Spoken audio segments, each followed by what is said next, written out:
Hello दोस्तों, आज हम बात करेंगे एरिस्टोटल के बारे में। दोस्तों, एरिस्टोटल एक ग्रीक फिलोसोफर थे एंड साइंटिस्ट भी थे। अक्सर एरिस्टोटल को फाउंडर ऑफ साइंस, लॉजिक या रीजन भी कहा जाता है। एंड एज पर Renan in his book the life of Christ, उसके अंदर वो बोलते हैं कि although science was before Aristotle, यानी कि अरस्तू से पहले, एरिस्टोटल से पहले साइंस जरूर थी, लेकिन एरिस्टोटल के बाद साइंस की प्रॉपर बर्थ होती है। दोस्तों, एरिस्टोटल 384 बिफोर क्राइस्ट के अंदर मैसेडॉन में पैदा होते हैं। 17 साल की उम्र में ये जो प्लेटो की एकेडमी होती है, द एकेडमी या एकेडेमिया, उसमें इनरोल हो जाते हैं और ये प्लेटो के स्टूडेंट होते हैं। 338 बिफोर क्राइस्ट के अंदर एरिस्टोटल जो है अलेक्जेंडर द ग्रेट को पढ़ाते हैं। अलेक्जेंडर द ग्रेट के बारे में अगर दोस्तों थोड़ा सा मैं आपको बताऊं, वैसे मैंने अलेक्जेंडर के ऊपर एक प्रॉपर वीडियो बनानी है। Alexander was that king of Macedon, Alexander of Macedon, जिसने बाकायदा तौर के ऊपर दुनिया का, हम कह लें, ग्रीक टाइम के अंदर सबसे बड़ा एम्पायर बनाया था। इट स्टार्टेड फ्रॉम ग्रीस, उसके बाद एशिया माइनर यानी कि प्रेजेंट डे तुर्की, और जो पर्शियन एम्पायर था, यहाँ तक पर्शियन एम्पायर में उस वक्त सम पार्ट्स ऑफ इंडिया भी आते थे। इवन जो हम लोग ब्रेव राजा पोरस ऑफ पंजाब की बात करते होते हैं, तो राजा पोरस भी जो थे, उनकी जंग हुई थी अलेक्जेंडर की फोर्सेस से। ऑल तो राजा पोरस की जो जंगें हैं, जो फोर्स है वो हार गई थी, लेकिन उन्होंने बहुत बहादुरी का मुजाहरा किया था अलेक्जेंडर को। तो दोस्तों, अलेक्जेंडर के भी उस्ताद थे एरिस्टोटल। उसके अलावा 335 बिफोर क्राइस्ट के अंदर एरिस्टोटल अपनी एकेडमी या स्कूल बनाते हैं जिसका नाम लीसियम होता है। अगर हम मेजर किताबों की बात करें एरिस्टोटल की, तो वो एथिक्स हैं, मेटाफिजिक्स है, पॉलिटिक्स है एंड पॉलिटिक्स है। दोस्तों, अब हम जरा कंटेक्स्ट देखते हैं या इन्फ्लुएंस समझते हैं कि एरिस्टोटल के ऊपर जो उन्होंने अपना उनका जो सबसे मेजर वर्क है पॉलिटिक्स के अंदर, वो है स्टेट या क्लासिफिकेशन ऑफ स्टेट का।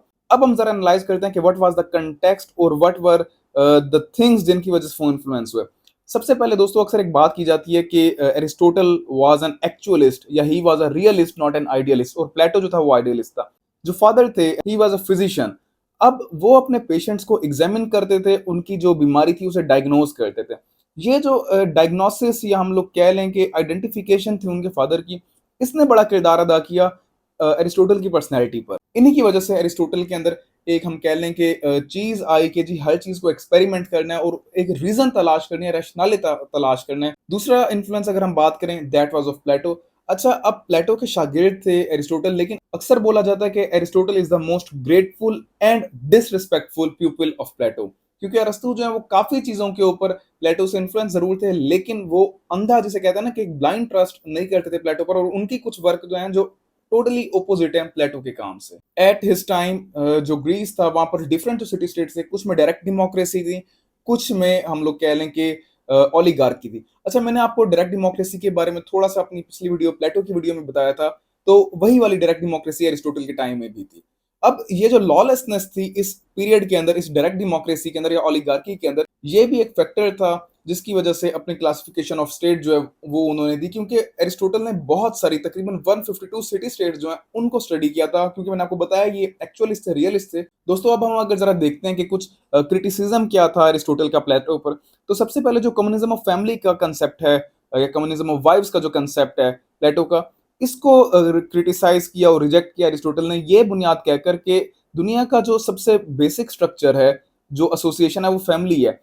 As per Aristotle, supreme association तो स्टेट है, लेकिन फैमिली भी जो है ये एक एसोसिएशन है, इस एसोसिएशन को रूल आउट नहीं किया जा सकता।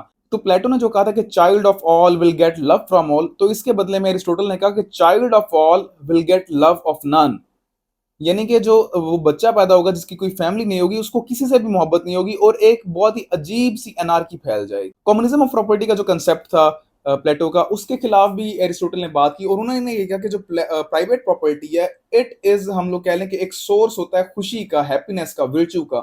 इसको रूल आउट नहीं किया जा सकता, क्योंकि अगर इसे रूल आउट कर दिया जाएगा तो जो इंसान है वो खुद कोई काम करेंगे ही नहीं, क्योंकि इंसान को सेटिस्फेक्शन मिलती है अपनी ऑनरशिप से। तीसरी जो क्रिटिसिज्म मेजर इन्होंने की प्लेटो पर, वो थी कि प्लेटो ने टोटली निग्लेक्ट कर दिया जो लोअर क्लास है। अब प्लेटो की मैंने आपको जब फिलोसफी बताई थी, तो उसके अंदर उनकी दो मेजर क्लासेस थी, एक गार्डियन क्लास जो अपर टू क्लासेस को रिप्रेजेंट करती थी, और एक थी नॉन गार्डियन क्लास। अब एज पर एरिस्टोटल, जो नॉन गार्डियन क्लास है उसको एजुकेशन भी सिर्फ 20 साल की उम्र तक मिलनी थी, यानी कि उसे एडवांस लर्निंग दी ही नहीं गई थी, और उसके अलावा उसे टोटली रूल आउट कर दिया, और इसकी वजह से एक, हम लोग कह लें कि बहुत बड़ा क्लास कंफ्लिक्ट देखा जाएगा गार्डियन क्लास में और नॉन गार्डियन क्लास में। अच्छा, अब अगर हम बात करें कि एरिस्टोटल को एज अ ग्रेटेस्ट प्लेटोनिस्ट क्यों कहा जाता है, वो इस वजह से कहा जाता है कि प्लेटो ने अपनी जो कम्युनिज्म ऑफ फैमिली या वाइव्स वाली कंसेप्ट दिया था कि मैरिज जो है ये स्टेट का अफेयर होना चाहिए।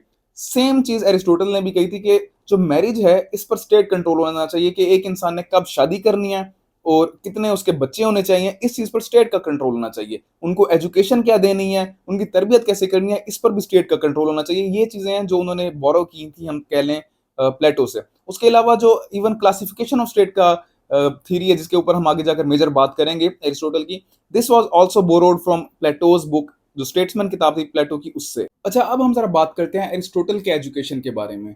एज पर एरिस्टोटल, एजुकेशन जो है वो सबको देनी चाहिए और एजुकेशन भी स्टेट कंट्रोल होनी चाहिए।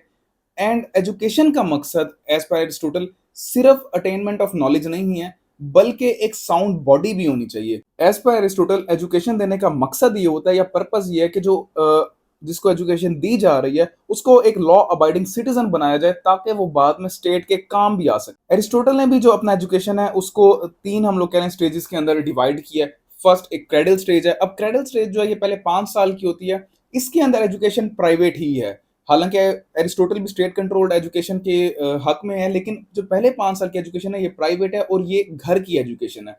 इसके अंदर किसी भी किस्म की हार्ड लेबर नहीं कराई जाएगी या बच्चे को किसी भी ऐसी चीज का एक्सपोजर नहीं दिया जाएगा जो आगे जाकर उसकी हेल्थ को, हम लोग कह लें, डिग्रेड करे।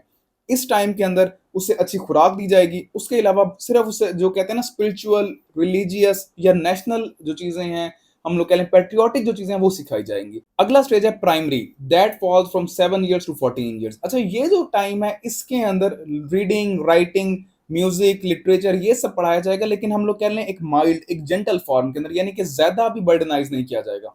उसके अलावा एक्सरसाइजेस जो हैं वो करवाई जाएंगी, ताकि एक जो यानी कि स्टूडेंट है वो फिजिकली भी ग्रो करे। अगली स्टेज जो है वो सेकेंडरी स्टेज है, दैट फॉल्स फ्रॉम 15 years, यानी कि 14 years के एंड के बाद 21 साल तक। अच्छा, ये जो आखिरी स्टेज है ये फर्दर दो स्टेजेस पर डिवाइड है। पहली है 14 से लेकर 17 और दूसरी है 17 से 21।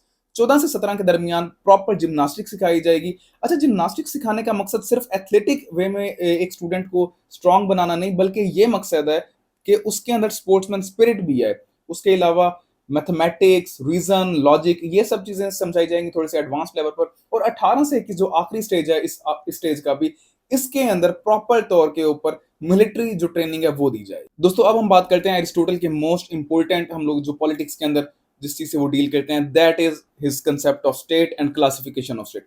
अच्छा, एज पर एरिस्टोटल, मैंने आपको पहले बताया, स्टेट एक हाईएस्ट फॉर्म ऑफ एसोसिएशन है। अच्छा, ये जो स्टेट है इसको एरिस्टोटल ने आगे 6 डिफरेंट फॉर्म्स में क्लासिफाई किया, और दो बेसिस या वजूहात हम कह लें हैं इस क्लासिफिकेशन के पीछे। एक है क्वालिटेटिव और एक है क्वांटिटेटिव।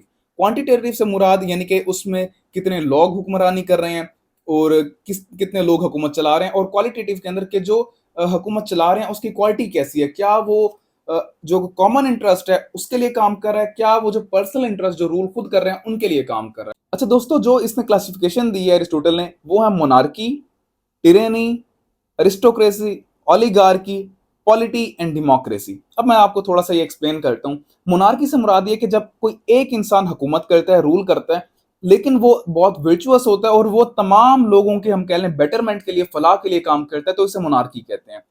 टिरेनी जो है इसमें भी एक इंसान हुकूमत करता है, लेकिन वो इंसान जो है वो लोगों के कॉमन इंटरेस्ट के लिए नहीं, वो अपने हम लोग कह लेंगे पर्सनल इंटरेस्ट के लिए काम करता है और वो ओप्रेसर बन जाता है, टायरेंट बन जाता है, इसको बोलते हैं टिरेनी। अरिस्टोक्रेसी से मुराद है कि जब चंद लोग, कुछ लोग जो एक खास ग्रुप जो है वो काम करते हैं लोगों की जनरल फलाह बहबूद के लिए, तो इसको बोलते हैं अरिस्टोक्रेसी। एंड सिमिलरली जब चंद लोग ही काम करते हैं अपने पर्सनल इंटरेस्ट के लिए, अपने ग्रुप के लिए, अपनी अगर हम लोग कह लें फैमिली है, फैमिली के लिए, तो इससे बोलते हैं ओलिगार्क। जब बहुत सारे लोग रूल करते हैं जनरल लोगों की बेटरमेंट के लिए, तो इसे बोला जाता है पॉलिटी। एंड जब बहुत सारे ही लोग काम करते हैं अपने पर्सनल इंटरेस्ट के लिए, या फिर हम कह लें डेमोक्रेसी के अंदर तो पुअर का लफ्ज इस्तेमाल किया हुआ एरिस्टोटल ने, कि जब कुछ गरीब लोग काम करते हैं सिर्फ अपने इंटरेस्ट के लिए, तो इसे बोला जाता है डेमोक्रेसी। अच्छा, ये जो क्लासिफिकेशन है एरिस्टोटल की, ये इसने हम लोग कह लें बोरो किया स्टेट्समैन जो किताब थी प्लेटो की, उसमें प्लेटो की जो बेसिस थी वो डिफरेंट थी। वो बेसिस थी लॉ अबाइडर्स और हम लोग कह लें लॉलेस, यानी कि जिसमें लॉ अबाइड होता है, जिसमें लॉ जो है उसको फॉलो किया जाता है वो स्टेट्स, और दूसरी जिसमें लॉ जो है उसको फॉलो नहीं किया जाता। प्लेटो की जो स्टेट्स थी उसके अंदर थी again monarchy, tyranny, aristocracy, oligarchy. उसके अलावा मॉडरेट डेमोक्रेसी और एक्सट्रीम डेमोक्रेसी, यानी कि बाकी तमाम स्टेट्स तो तकरीबन सेम है, जो आखिरी है वो भी सेम है। मॉडरेट डेमोक्रेसी से मुराद पॉलिटी है और एक्सट्रीम डेमोक्रेसी से मुराद जो डेमोक्रेसी है एरिस्टोटल की। अच्छा, एरिस्टोटल ने एक फेमस अपना स्टेट साइकिल दिया था। उससे ये मुराद है कि एरिस्टोटल ने कहा था कि जो स्टेट है ये डायनामिक है, स्टैटिक नहीं है, यानी कि इट चेंजेस विद टाइम। अच्छा, अब इसको मैं आपको समझाता हूँ। इसमें यह है एज पर एरिस्टोटल कि जो सबसे पहली स्टेट है वो है मोनार्की, जिसके अंदर एक इंसान तमाम लोगों की फलाह के लिए काम करता है, लेकिन वक्तन फवक्तन जिसे कहते हैं power corrupts and absolute power corrupts absolutely, वो करप्ट होता है और उसकी जो फलाह है वो खत्म हो जाती है और वो एक टायरेंट बन जाता है, वो ओप्रेसर बन जाता है, वो फिर अपने हम लोग कह लें फायदे के लिए काम करता है। तो ये एक शिफ्ट देखा जाता है मोनार्की से टिरेनी के अंदर। अब जब टिरेनी होती है तो कुछ लोग, जैसे जाहिर बात है एक हम लोग कह लें डिक्टेटर आता है, एक टायरेंट आता है, तो तमाम जो लोग हैं वो उसके खिलाफ हो जाते हैं। तो उसके खिलाफ जब कुछ लोग खड़े होते हैं और वो उसकी हुकूमत गिरा कर अपनी हुकूमत ले आते हैं और एक लोगों की जनरल विल के लिए काम करते हैं, फलाह के लिए काम करते हैं, तो इससे बोला जाता है अरिस्टोक्रेसी। यानी कि मोनार्की से आई टिरेनी, टिरेनी से आ गई अरिस्टोक्रेसी। सिमिलरली अगेन वही वाला formula, power corrupts absolute, power corrupts absolutely, aristocracy convert हो जाती है ओलिगार्की में जब जो हुकूमत वाले लोग होते हैं वो अपने फायदे के लिए काम करते हैं। तो अब मोनार्की से मैंने आपको एक साइकिल चलाई है जो कि आ गई है ओलिगार्की। जब ओलिगार्की आ जाती है तो जनरल जो अवाम है वो इनसे तंग आकर एक इनकलाब ले आती है, रेवोल्यूशन ले आते हैं और ओलिगार्की से शिफ्ट आ जाता है पॉलिटी के अंदर। जब काफी सारे लोग जनरल अवाम की विल के लिए काम करते हैं तो इसे बोला जाता है पॉलिटी। अच्छा, इधर मैं आपको बताता चलूं, प्रेजेंट डे डेमोक्रेसी है, इससे मुराद एरिस्टोटल पॉलिटी कहता था, यानी कि जहां जहां मैं वर्ड पॉलिटी का यूज कर रहा हूं उससे मुराद आजकल की डेमोक्रेसी है। अच्छा, अब मैं अपनी साइकिल में वापसी आता हूं। अब जब काफी सारे लोग जनरल अवाम के लिए काम कर रहे होते हैं तो काम करते करते जाहिर बात है again absolute power corrupts absolutely, वो लोग बन जाते हैं, मतलब अपने ही आप में अपने फायदे के लिए काम करने लग जाते हैं और पॉलिटी कन्वर्ट हो जाती है डेमोक्रेसी के अंदर। अगेन जब डेमोक्रेसी होती है, तमाम लोग करप्शन कर रहे होते हैं, तो कोई एक इनकलाबी इंसान उठता है जिसे लगता है कि जी अब चेंज आना चाहिए और मैं इन लोगों के लिए काम करूंगा। वो उस डेमोक्रेसी को ओवरथ्रो करता है, अपनी हुकूमत लेकर आता है, जनरल लोगों के लिए फलाह के लिए काम करने लगता है। इससे अगेन कहते हैं मोनार्की। तो मोनार्की से आई टिरेनी, टिरेनी से आई अरिस्टोक्रेसी, अरिस्टोक्रेसी से आई ओलिगार्की, ओलिगार्की से आई पॉलिटी, पॉलिटी से आई डेमोक्रेसी, डेमोक्रेसी से अगेन आ गई हम लोग जिसे कहते हैं मोनार्की। अच्छा दोस्तों, अगर अब मैं थोड़ा सा एरिस्टोटल के आपको कुछ व्यूज बताता चलूं वुमेन पर, क्योंकि मैंने प्लेटो की पिछली वीडियो में आपको बताया था कि प्लेटो वाज अ फेमिनिस्ट। तो एरिस्टोटल की जब मैं व्यूज पढ़ रहा था उसके टेक्स्ट के अंदर खवातीन के बारे में, तो मेरे मुंह से एक लाइन निकली, what a misogynist. Seriously, as per Aristotle, खातून जो है a woman is a half man. Aristotle कहता है कि woman is to man as a slave is to master, यानी कि एक जो मास्टर है, एक जो हम कह लें कि मालिक है, उसका जो नौकर है यही ताल्लुक है एक मर्द और औरत का। उसके अलावा एरिस्टोटल कहता है कि जिस तरह रिपब्लिक के अंदर प्लेटो बड़ा कहता है कि जी मर्द जो है और खवातीन जो है दोनों को एजुकेशन दी जाए। उसके अलावा कम्युनिज्म ऑफ वाइफ्स फैमिली का कंसेप्ट इसलिए होता है कि उन्हें वर्क फोर्स में भी लाया जाए। और फिलोसोफर किंग का भी जो कंसेप्ट है, किसी जगह निगेट नहीं किया गया कि कोई खातून भी किंग बन सकती है एज पर प्लेटो। तो एरिस्टोटल इसे क्रिटिसाइज करता है कि इस तरह का कुछ भी नहीं होना चाहिए। खवातीन जो है इनका मेनली जो वर्क है वो डोमेस्टिक लाइफ में होना चाहिए, घरों के अंदर होना चाहिए, और इनके जो एक्सटर्नल रिलेशंस हैं वो इनके जो मर्द हैं उनको डील करने चाहिए। अच्छा, इधर ना मैं आपको एक मैट्रिमोनियल मैथमेटिक्स कंसेप्ट के बारे में बताऊं एरिस्टोटल का। एरिस्टोटल ये कहता है कि एक मर्द और खातून जो है इनको शादी अपनी एज देखकर करनी चाहिए। एरिस्टोटल ये कहता है कि एक मर्द जो है उसके पास 70 साल की उम्र तक वो सलाहियत होती है कि वो मीटिंग कर सके, वो बाप बन सके। उसके बरक्स जो एक खातून है उसके पास 50 साल तक ये सलाहियत होती है कि वो मीटिंग कर सके और माँ बन सके। तो यानी कि अगर मीटिंग का ये डिफरेंस देखा जाए, तकरीबन 20 साल का टाइम पीरियड है। एज पर एरिस्टोटल जब शादी की जाए तो ये डिफरेंस देखा जाए, ताकि अगर बाद में मीटिंग का कभी माइंड बने, अगर मर्द या औरत इनकम्पैटिबल होंगे उससे तो लड़ाई होगी, झगड़े होंगे। तो इसको रिमूव करने के लिए प्लेटो कहता है कि एक मर्द जो है उसको 37 साल की उम्र तक शादी नहीं करनी चाहिए, और 37 साल की उम्र का जब वो हो जाए तो उसे कम से कम 20 साल की जो लड़की है उससे शादी करनी चाहिए। अब देखा जाए जो तकरीबन 17-18 साल का गैप है एज पर एरिस्टोटल, जब वो 50 और 70 साल की उम्र के हो जाएंगे, अगर वो तब भी मेट करना चाहेंगे तो वो कर सके। दोस्तों, this was all about Aristotle, खासतौर पर जो एरिस्टोटल का कंसेप्ट था स्टेट और क्लासिफिकेशन ऑफ स्टेट का। उम्मीद करता हूं आपको समझ आई होगी। Thank you so much.